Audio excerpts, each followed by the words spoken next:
दीदी, आप मेरी सास ना बने तो ज़्यादा बेहतर होगा। सुमन और इंदु यह दोनों देवरानी जेठानी थी। जेठानी सुमन नौकरी भी करती थी और देवरानी इंदु यह घर संभालती। उनका परिवार बहुत बड़ा था। सास ससुर और उन दोनों के बच्चे, कुल मिलाकर 12 लोग घर में रहते। और अब बहुत साल के बाद उनकी मौसी सास अपने भाई के घर रहने आई थी। सुबह उठने के बाद मौसी सास ने देखा कि इंदु फटाफट अपने काम कर रही है। इंदु ने नाश्ता बनाया और वह नाश्ता सुमन ने सबको परोसा। उसके बाद इंदु ने अपना टिफ़िन पैक किया और वह काम पर निकल गई। इंदु ने दोपहर का खाना तैयार किया और थोड़ा वक्त अपनी सास और मौसी सास के पास बैठी रही। मौसी सास ने देखा और कहा। उन्होंने इंदु से पूछा, छोटी बहू, तुम्हारी जेठानी तुम पर बहुत हुक्म चलाती है। सुबह से देख रही हूँ रसोई घर में अकेले ही काम करती हो। और वह महारानी दिखावा करने के लिए नाश्ता परोस रही थी, जैसे कि उसी ने नाश्ता बनाया हो।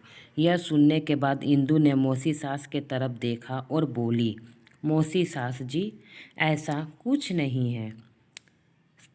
सुमन दीदी बहुत अच्छी है। मौसी सास बोली, तुम बहुत भोली हो इंदु। मुझे सब समझ में आता है। मेरे बाल धूप से सफ़ेद नहीं हुए हैं। इंदु से अब रहा नहीं गया। वो बोली, ऐसा नहीं है मौसी जी। आपको इंदु दीदी ने सब को नाश्ता परोसा, वह दिखा।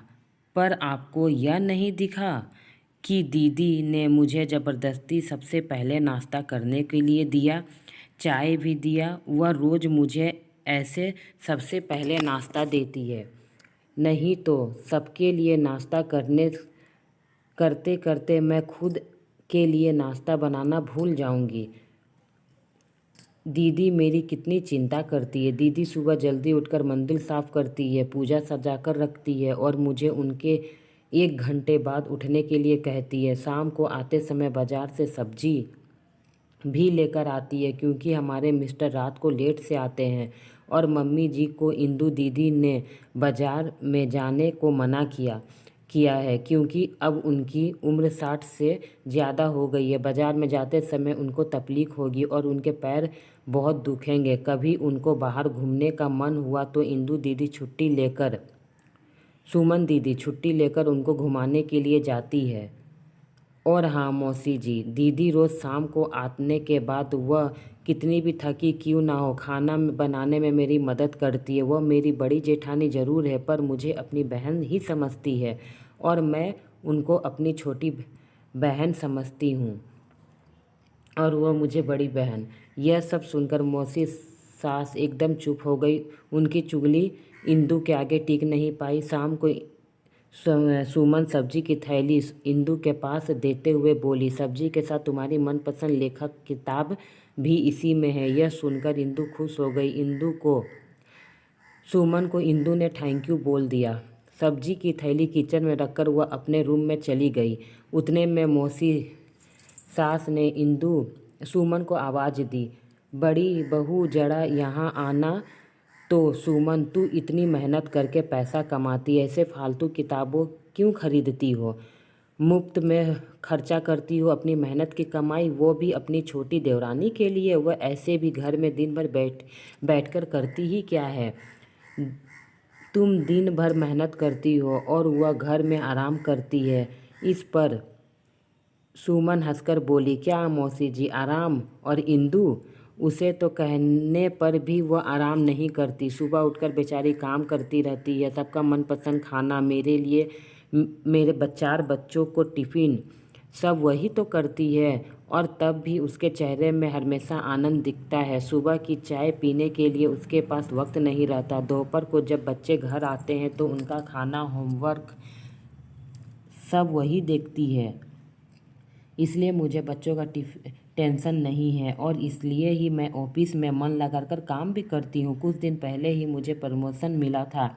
इसके अलावा मम्मी जी और पापा जी की दवाइयाँ कभी ख़त्म हो गई और कभी लाने की हो तो वही ध्यान में रखती है।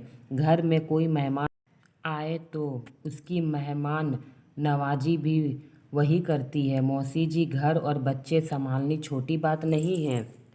इतना सब सुनकर मौसी जी उनकी तो बोलती ही बंद हो गई। सुमन कभी कोई शिकायत नहीं करती, वह सब काम कर लेती है, वह सिर्फ पढ़ना पसंद करती है। फिर भी मेरी छोटी बहन के लिए इतना नहीं कर सकती। मैं नहीं करूँगी तो फिर कौन करेगा? इतना बोलकर सुमन अपने रूम में चली गई। यह सब बोलना सुमन के पास पीछे खड़े होकर उसकी सास सुन रही थी। वह मौसी जी के पास आई और बोली, जीजी, यह दोनों देवरानी जेठानी जरूर है, लेकिन इसका रिश्ता तो सगी बहनों से भी ज़्यादा पक्का है। मेरे घर की मजबूत दीवार है ये दोनों। पहले मैं भी एक बुरी सास थी, हमेशा इन दोनों में झगड़ा लगाने का प्रयास करती थी, पर यह दोनों के प्यार के आगे मैं हार गई। वैसे भी झगड़ा लगाकर नुकसान तो हमारे घर का ही होगा ना।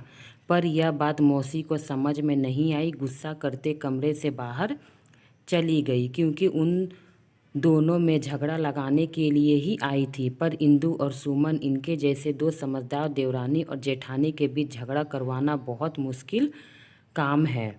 अगर आपस में प्यार हो तो कोई कितना भी कोशिश क्यों ना कर ले, रिश्ते को तोड़ने के लिए वह नहीं टूटता, क्योंकि आप उस रिश्ते को सच्चे मन से बनाए हो। रिश्ता सच्चा रखो। ऐसे ऐसे मौसी जी कितने आएंगे और कितने जाएंगे, पर रिश्ता मजबूत का मजबूत ही रहेगा, रिश्ते को तोड़ नहीं पाएगा। फ्रेंड, ये मेरी कहानी आपको कैसी लगी? अच्छी लगी हो तो मेरे चैनल को सब्सक्राइब करें, ताकि इसी तरह छोटी बड़ी कहानी मैं आप तक पहुंचा सकूं। और मुझे सपोर्ट करिए, क्योंकि आपके सपोर्ट की ज़रूरत है।